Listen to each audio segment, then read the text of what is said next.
História 1. O paciente do leito 7. Meu nome é Sandra, sou enfermeira há 15 anos. E o que aconteceu durante meu plantão noturno no Hospital São Vicente mudou para sempre minha percepção sobre vida e morte. Era uma terça-feira de julho, e eu havia sido escalada para cobrir a ala de clínica médica durante a madrugada. O hospital estava passando por reformas, então metade dos andares estava fechada, e nós estávamos trabalhando com equipe reduzida. A ala onde eu trabalhava tinha 20 leitos, mas naquela noite apenas 12 estavam ocupados. Os pacientes eram casos simples: pneumonias, diabetes descompensada, nada muito grave. A maioria dormia tranquilamente após a medicação das 10 da noite. Por volta da meia-noite, comecei minha primeira ronda de verificação. Era uma rotina que eu conhecia de cor. Conferir sinais vitais, ajustar soros, verificar se algum paciente precisava de algo. Sempre começava pelo leito 1 e terminava no leito 20. Quando cheguei ao leito 7, que deveria estar vazio, me deparei com um paciente que não estava lá antes. Era um senhor de aproximadamente 70 anos, muito pálido, conectado a vários equipamentos que não estavam ali durante a passagem de plantão. Ele estava acordado, olhando fixamente para o teto. Consultei rapidamente a prancheta para verificar se havia alguma admissão que eu não sabia, mas não havia nenhum registro. Pensei que talvez fosse um erro da equipe do dia. Então, me aproximei do paciente para conversar. "Boa noite, senhor. Como está se sentindo?" Perguntei com minha voz mais gentil. Ele virou lentamente a cabeça na minha direção. Seus olhos eram de um azul muito claro, quase transparente, e ele me fitou por alguns segundos antes de responder com uma voz fraca e rouca. "Enfermeira, quanto tempo faz que estou aqui?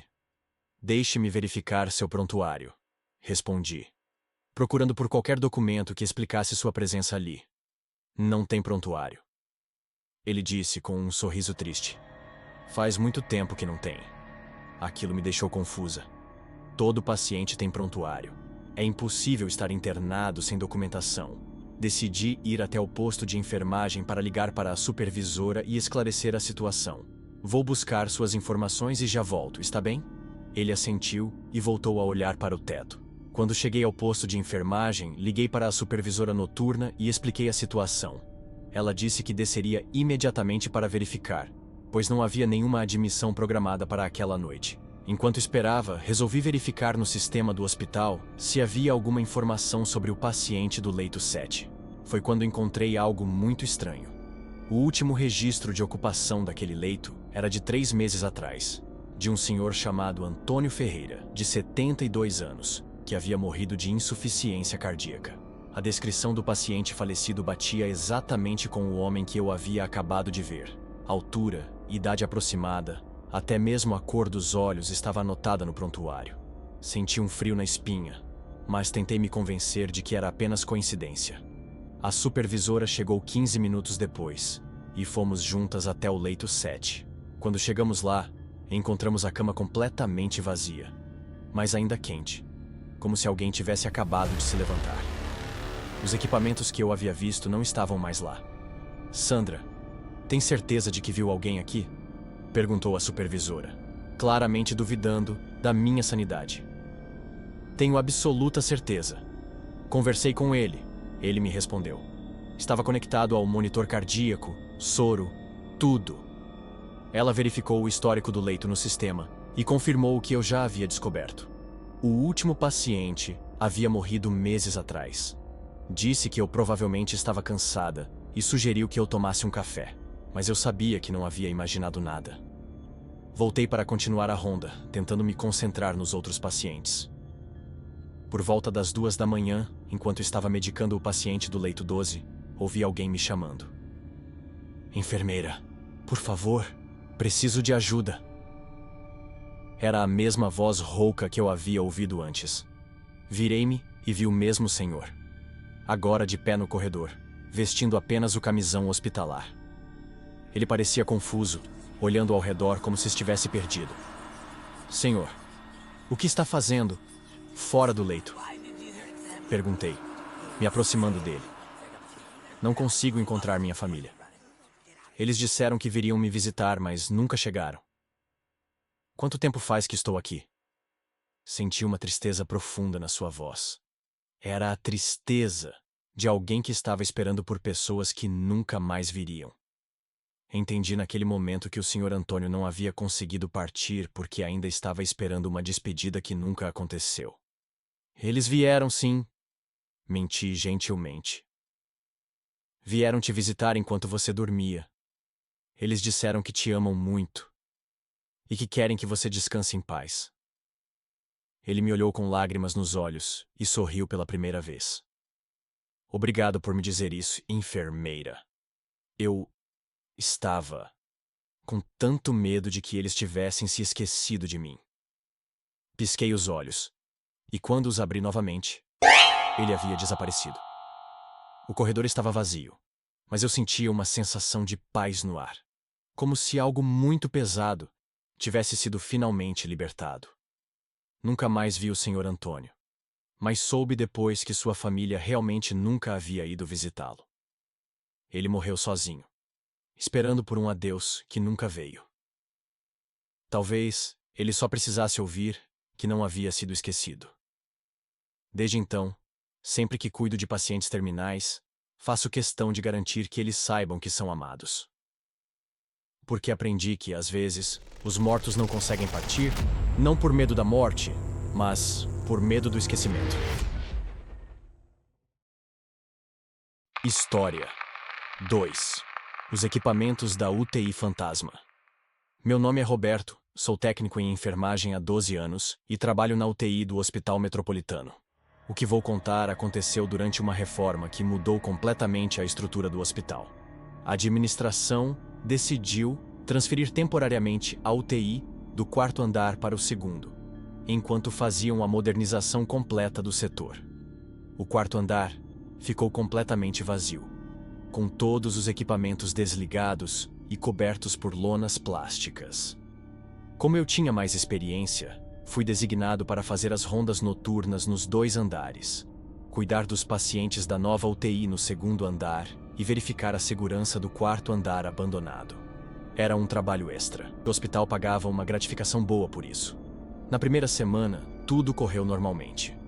O 4º andar permanecia silencioso e escuro, exatamente como deveria estar. Eu fazia uma verificação rápida às 2 da manhã, confirmava que tudo estava em ordem e voltava para o 2º andar. Foi na 2ª semana que comecei a ouvir os ruídos. Eram sons muito familiares para quem trabalha em UTI. Bips de monitores cardíacos, alarmes de ventiladores, bombas de infusão funcionando. Mas isso era impossível, pois todos os equipamentos estavam desligados da rede elétrica. Na primeira vez que ouvi, pensei que fosse algum equipamento do 2º andar com problema de isolamento acústico. Mas conforme as noites passavam, os sons ficavam mais frequentes e específicos. Não eram ruídos aleatórios, eram os sons exatos de uma UTI em funcionamento. Durante a 3ª semana, decidi investigar mais profundamente. Por volta das 2 da manhã, em vez de fazer apenas uma verificação rápida, fiquei no 4º andar por mais tempo. Os sons estavam lá, vindos de direções específicas, como se os leitos estivessem realmente ocupados. Removi as lonas de alguns monitores e descobri algo impossível. As telas estavam ligadas, mostrando traçados cardíacos normais. Batimentos regulares, pressão arterial estável, saturação de oxigênio adequada. Era como se pacientes invisíveis estivessem conectados aos equipamentos. Tentei desligar os monitores, mas eles não respondiam aos comandos. Era como se tivessem vida própria. Verifiquei as tomadas. Todos estavam desconectados da energia elétrica. Mesmo assim, continuavam funcionando perfeitamente, monitorando sinais vitais de pessoas que não existiam. O mais perturbador eram os alarmes. De vez em quando, um monitor disparava um alarme de arritmia ou parada. Eu corria até o leito correspondente, mas encontrava apenas uma cama vazia coberta por lençóis brancos. Mesmo assim, o monitor insistia que havia um paciente em estado crítico ali. Na 4ª semana, a situação se intensificou. Os ventiladores mecânicos começaram a funcionar sozinhos, com ritmos respiratórios perfeitos. Eu podia ouvir o som característico da respiração artificial, mas não havia ninguém nos leitos. Era como se pacientes fantasmas estivessem sendo mantidos vivos por máquinas fantasmas. Uma noite, enquanto verificava os equipamentos, ouvi algo que me deixou paralisado. O som de alguém conversando. Era uma voz fraca, abafada, como se viesse através de um tubo endotraqueal. Segui o som e cheguei ao leito 8, onde encontrei um ventilador funcionando normalmente. Por favor, tirem esse tubo. A voz sussurrava entre os ciclos da máquina. Olhei para a cama e vi a impressão de um corpo nos lençóis, como se alguém estivesse deitado ali. O travesseiro estava afundado no formato de uma cabeça, e eu podia jurar que via o lençol subindo e descendo, no ritmo da respiração artificial. "Quem está aí?" perguntei com a voz trêmula. "Há quanto tempo?" "Estou aqui." A voz respondeu. "Minha família já foi embora." Reconheci essa situação. Era comum em UTIs. Pacientes que ficavam tanto tempo entubados que perdiam a noção de tempo e realidade.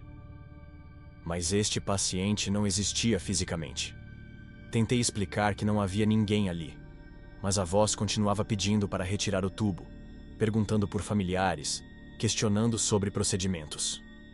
Era a conversa típica de alguém consciente mas entubado, tentando comunicar-se através do desespero. Corri para o segundo andar e chamei a supervisora.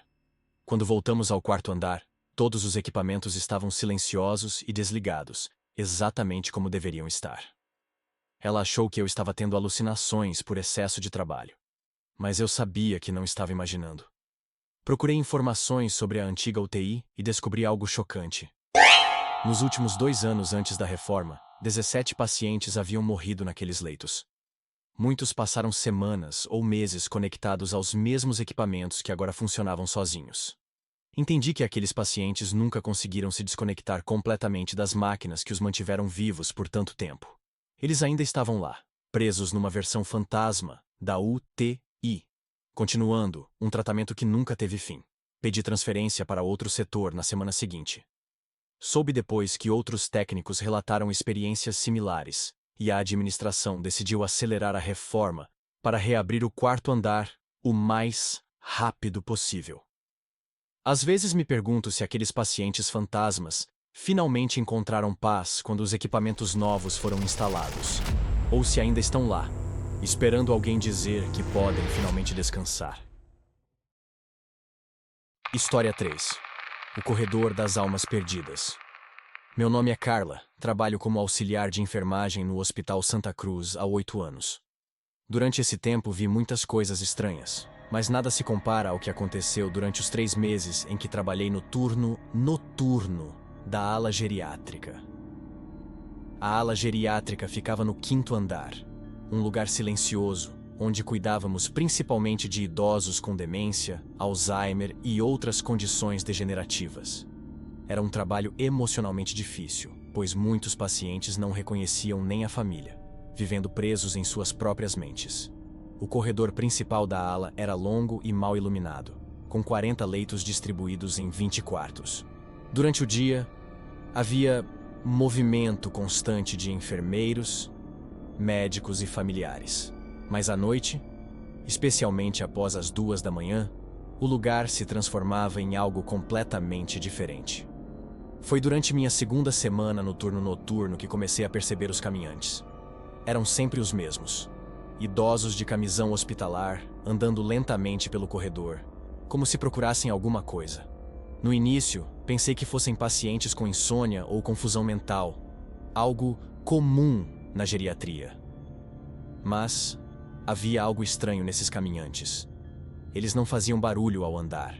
Seus chinelos não produziam aquele som característico no piso do hospital.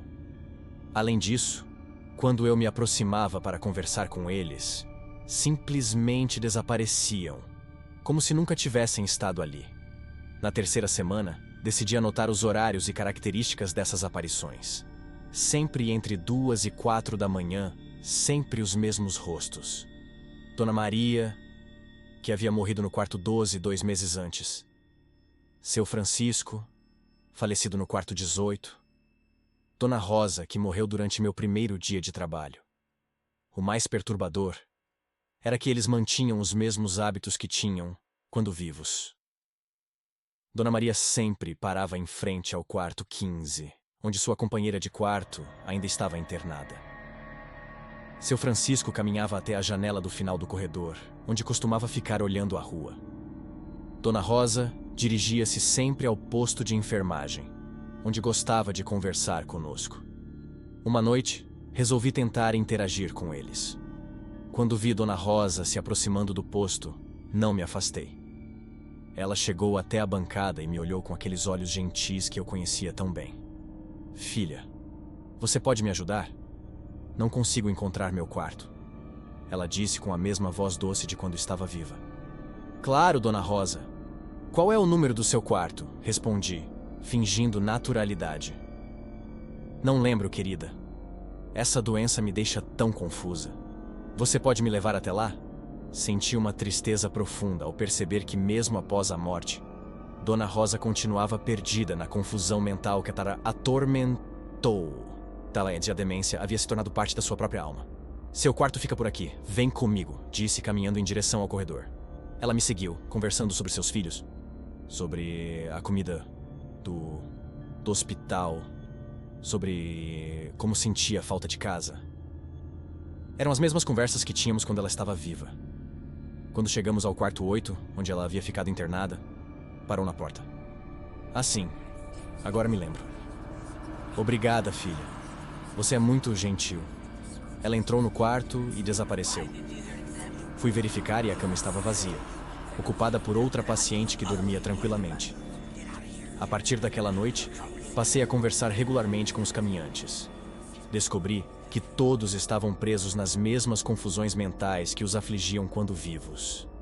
Não conseguiam encontrar seus quartos, não lembravam onde estavam, procuravam por familiares que não viriam mais. Era como se a demência tivesse criado uma prisão espiritual, da qual eles não conseguiam escapar nem mesmo após a morte. Continuavam vagando pelos corredores, perdidos em suas próprias mentes fragmentadas, repetindo eternamente os mesmos padrões de comportamento. O mais triste era perceber que eles não sabiam que haviam morrido. Para eles, era apenas mais uma noite confusa no hospital. Mais uma tentativa desesperada de encontrar algo familiar num mundo que não fazia mais sentido. Comecei a ajudá-los sempre que podia. Levava-os até seus antigos quartos, conversava sobre suas famílias, relembrava momentos felizes que ainda conseguiam acessar. Era como se minha presença trouxesse um pouco de paz àquelas almas perdidas. Depois de 3 meses no turno noturno, pedi transferência para o dia. Não suportava mais a tristeza de ver aqueles idosos presos numa confusão eterna. Mas aprendi algo importante. Às vezes, a morte não liberta a mente doente. Apenas perpetua sua prisão. Hoje, quando cuido de pacientes com demência, sempre converso com eles como se fossem completamente lúcidos. Porque sei que em algum lugar, além da confusão, ainda existe uma pessoa que precisa ser vista, ouvida e respeitada. Talvez seja essa a atenção e carinho que algumas almas precisam para finalmente encontrar paz. História 4. O plantão da emergência fantasma. Meu nome é Dr. Fernando. Sou médico plantonista há 10 anos. E trabalho no pronto-socorro do Hospital Regional desde minha residência. O que aconteceu durante uma madrugada de agosto me fez questionar tudo o que sei sobre medicina e morte. Era uma sexta-feira particularmente tranquila. O movimento no pronto-socorro estava bem abaixo do normal para um fim de semana. Às 2 da manhã, eu havia atendido apenas alguns casos simples. Uma gastrite, uma crise de ansiedade, nada que exigisse grandes procedimentos. Estava na sala de descanso tomando um café quando ouvi a sirene da ambulância se aproximando. Era um som que eu conhecia bem. Emergência máxima. Me dirigi rapidamente para a entrada da emergência, onde a equipe de enfermagem já estava se preparando para receber o paciente. A ambulância parou em frente ao hospital, mas quando os paramédicos desceram, percebi algo estranho.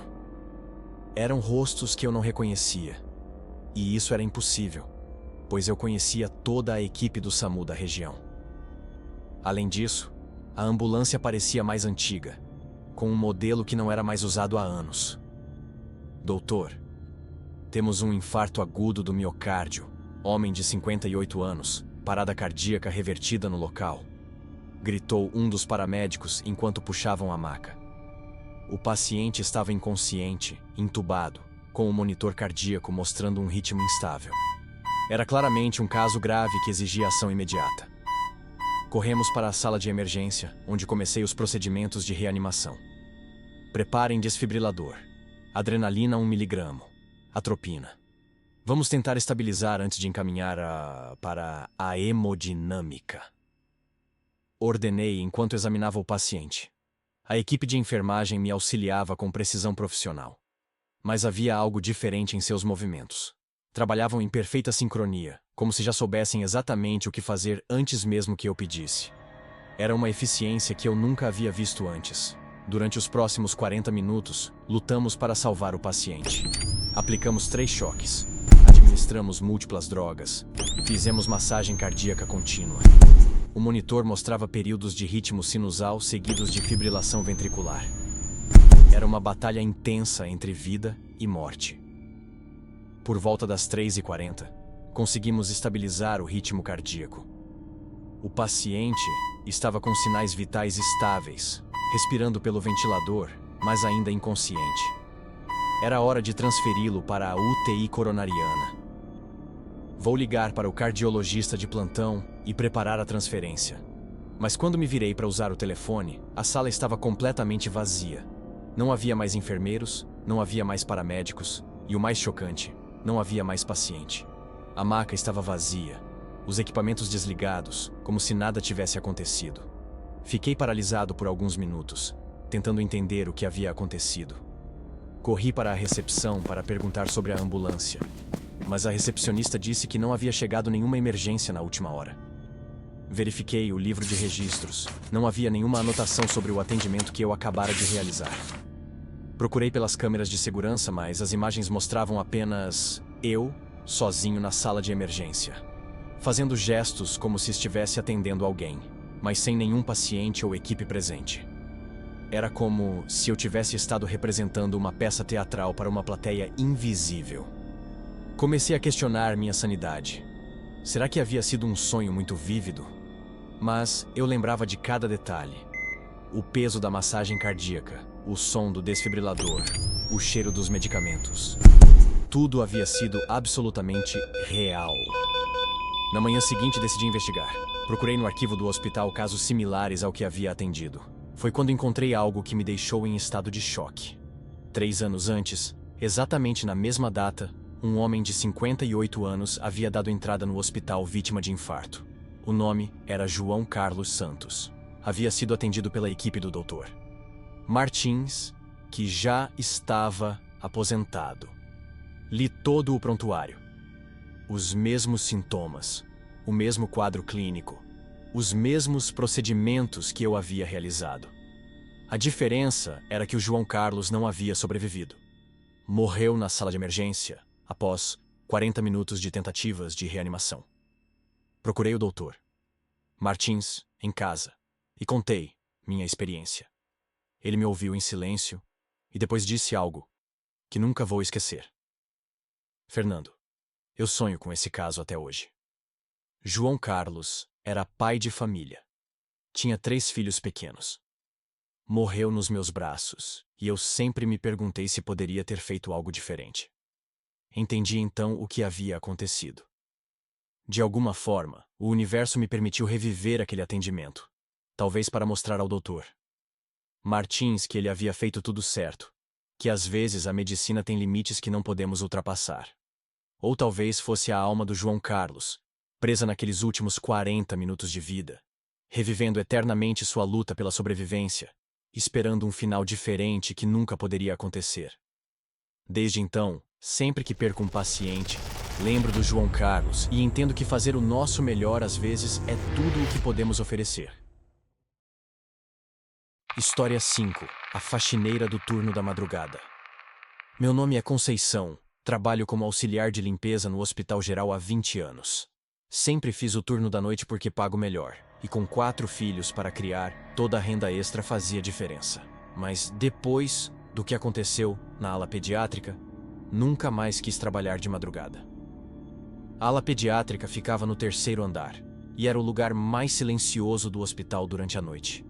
As crianças dormiam cedo e as enfermeiras faziam as rondas em silêncio para não acordá-las. Era meu trabalho limpar os corredores e quartos vazios durante esse período. Sempre gostei de trabalhar na pediatria. Durante o dia, via as crianças brincando, rindo, e isso alegrava meu coração. Mesmo as que estavam muito doentes mantinham uma luz especial nos olhos. Era diferente dos outros andares, onde a tristeza pesava mais. Foi durante uma terça-feira de setembro que comecei a notar algo diferente. Por volta das 3 da manhã, enquanto limpava o corredor principal, ouvi risadas de crianças vindas do final do andar. Pensei que alguma criança havia acordado e estava conversando baixinho.